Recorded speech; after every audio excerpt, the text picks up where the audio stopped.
Hello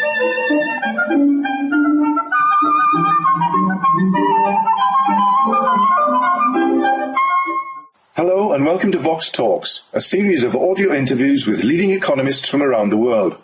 I'm Viv Davies from CEPR. It's the 13th of October 2010 and I'm in London talking to Acharya, Professor of Finance at the Stern School of Business in New York, about his recent book titled Regulating Wall Street, the Dodd-Frank Act and the New Architecture of Global Finance. I began the interview by asking Viral to outline the main purpose and structure of the book and to explain why he thought it needed to be written. This is really a collective effort of about 40, I would say, financial economists, finance, accounting, economics, faculty from Stern School of Business at NYU. We wrote a book immediately in the aftermath of Lehman Brothers called Restoring Financial Stability, How to Repair a Failed System. And we think we had a particular view of looking at the financial crisis and a very specific set of recommendations of how we might want to go about fixing the financial system going forward. This book, Regulating Wall Street, is really sort of the natural next step in the sense that the Dodd-Frank Act is presumably going to be one of the most important sort of moment of redefining financial reforms, at least in the United States, if not globally.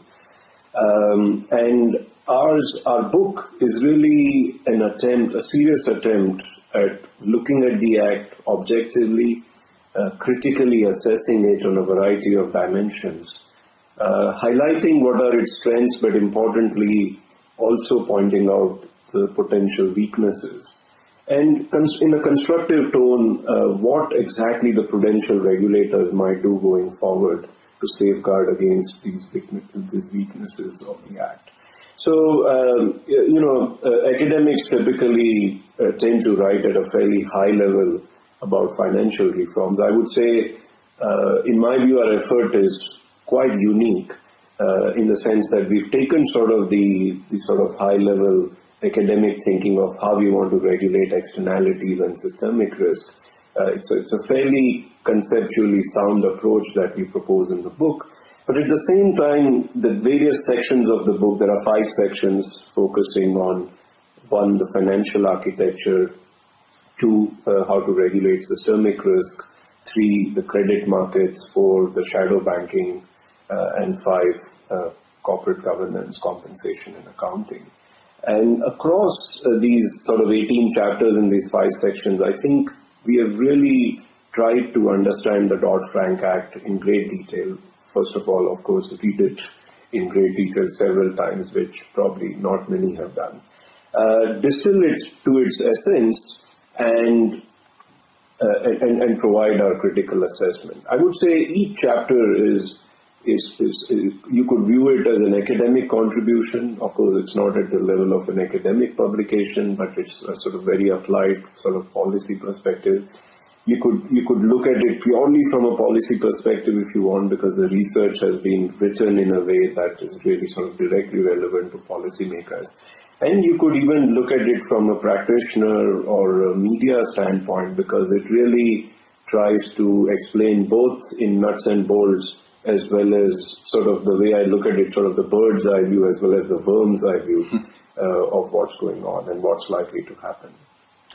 So in terms of reforming the American financial system, would you say that the Dodd-Frank Act has been a success? I would say it certainly has its heart in the right place. There are several aspects in the Act that are certainly worthy of applause. For the first time, the financial regulations reforms have really accepted that we really ought to be thinking about systemic risk of financial sector, rather than sort of the more microprudential goal, which has always been about ensuring the stability of an individual financial institution. As this crisis has shown, you could very well think that every single institution is fine, but if they are all extremely correlated and interconnected, the system as a whole might actually be extremely fragile. And I think putting systemic risk as sort of like the centerpiece of what the financial reform should be about is, I think, a very significant step going forward. There is a lot to admire in the Act as far as the regulation of over-the-counter derivatives are concerned. Even if these derivatives were not the primary cause of the financial crisis, derivatives have always in one form or the other been crucial at critical points of the crisis because they've always had a certain veil of opacity behind which they have been operating, mainly because of them being over-the-counter. I think the Dodd-Frank Act, I would say, tries a pretty decent hand at trying to remove that veil, create a certain amount of transparency, not just for regulators, but actually for the market participants themselves, has a reasonable objective of moving standardized products to centralized clearing houses wherever possible, but ensuring that there isn't too much of a leakage through sort of new innovations, etc., that might remain over the counter. A lot of rules need to be written down in order to make this work, but I would say overall the part of the Act that focuses on the derivatives represents a very major and a significant step forward. The third thing I would stress is that by setting up a council of systemic risk, which is going to be represented from different sort of prudential regulators in the United States, and granting them the authority to give them tools as well as the authority to contain the systemic risk, not just of the traditional banks, but also of non-banking entities that they deem as systemically important financial institutions, SIFIs as they call it. I would say that's a pretty major step forward. Throughout the last year of the crisis, Chairman of the Federal Reserve, Ben Bernanke, and now Treasury Secretary Timothy Geithner, who was at Federal Reserve before, all along we sort of heard them say, we didn't have the authority to actually put these institutions into resolution or liquidation, etc. And lastly, coming to this point, I would say it does try to put in place a resolution authority. I can talk a little bit more later on about whether it necessarily gets that right.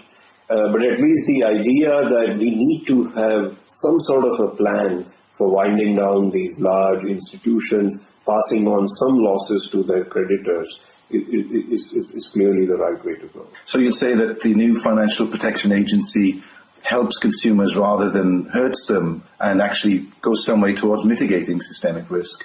I think our take in the book on Consumer Finance Protection Agency is positive overall. We are not sure that this is what was like the root cause of the crisis in our view. We think that the root cause was really that the financial institutions were taking on a lot of correlated tail risks that the housing sector or the economy is going to do fine most of the time, but with a small likelihood collapse, and we'll all sort of probably fold up all at once at that point.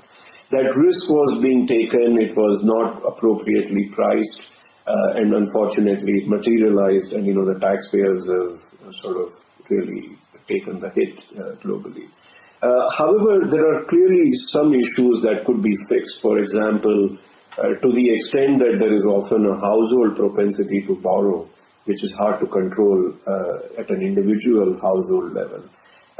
To the extent that households may often be somewhat unsophisticated if too many complex varieties and unnecessary innovations of the basic products are being offered to them. I think there is some room for at least ensuring some plain vanilla products are always offered to them. It provides some sort of financial literacy about some of these products. And, as many have stressed, in Europe, many countries just don't allow mortgages, for example, which are worse than a certain loan-to-value ratio. I see a lot of merit in something like that. It helps to serve the consumers. At the same time, it guards the systemic risk in the economy by preventing credit booms from just going completely off kilter. So if utilized appropriately, I think even the consumer financial protection could become an important part of the sort of overall macro-prudential regulation of systemic risk. We are not sure whether it's necessarily the most important piece. We think that there are ways in which the financial sector can undertake systemic risk, which need not involve retail consumers at all. You could take a lot of systemic risk by just betting on commercial real estate. You would perhaps argue these are fairly sophisticated players. You could create a lot of systemic risk by allowing another giant hedge fund like long-term capital management to take on excessive risks. And so I think both from a populist standpoint as well as from the standpoint of containing the retail credit boom, the Consumer Financial Protection Agency is attractive. It could serve a useful role, but I don't think it could be the end goal of regulating systemic risk. Okay. To what extent do your ideas